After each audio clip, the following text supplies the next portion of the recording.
कामिका एकादशी की व्रत कथा। कुंती पुत्र धर्मराज युधिष्ठिर कहने लगे, हे भगवान, आषाढ़ शुक्ल देवशयनी एकादशी तथा चतुर्मास्य महात्म्य मैंने भली प्रकार से सुने हैं। अब कृपा करके श्रावण कृष्ण एकादशी का नाम क्या है, सो बताइए। श्री कृष्ण भगवान कहने लगे, हे युधिष्ठिर, इस एकादशी की कथा एक समय स्वयं ब्रह्मा जी ने देवर्षि नारद से कही थी, वही मैं तुमसे कहता हूँ।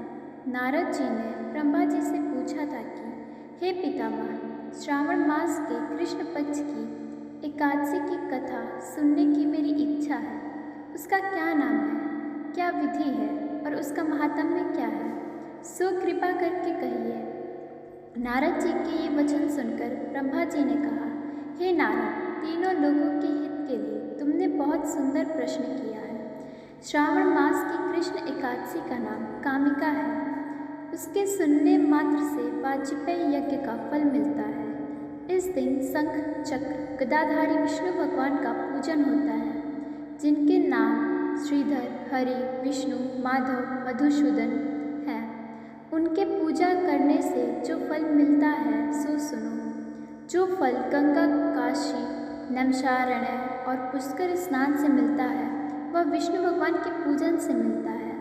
जो फल सूर्य और चंद्र ग्रहण पर कुरुक्षेत्र और काशी में स्नान करने तथा समुद्र और वन सहित पृथ्वी का दान करने से, सिंह राशि के बृहस्पति में, गोदावरी और गंडक नदी में स्नान प्राप्ति से भी नहीं होता, वह भगवान विष्णु की पूजा से मिल जाता है। जो मनुष्य श्रावण में भगवान का पूजन करता है, उनसे देवता, गंधर्व और असुर सब पूज्यत हो जाते हैं। अतः पापों से डरने वाले मनुष्यों को कामिका एकादशी का व्रत और विष्णु भगवान का पूजन अश्वमेव करना चाहिए। पाप रूपी कीचड़ में फंसे हुए और संसार रूपी समुद्र में डूबे हुए मनुष्यों के लिए इस एकादशी का व्रत और भगवान विष्णु का पूजन अत्यंत आवश्यक है। इससे बढ़कर पापों के नाशों का कोई उपाय नहीं है। हे नारद, स्वयं भगवान ने यही कहा है कि कामिका व्रत से जीव को योनि को प्राप्त नहीं होता। जो मनुष्य इस एकादशी के दिन भक्तिपूर्वक तुलसी दल भगवान विष्णु को अर्पण करते हैं, वे इस संसार के समस्त पापों से दूर रहते हैं। विष्णु भगवान रत्न, मूर्ति, मणि तथा आभूषण आदि से इतने प्रसन्न नहीं होते जितने तुलसी दल से। तुलसी दल पूजन का फल 4 बार चांदी और 1 भार स्वर्ण के दान के बराबर होता है।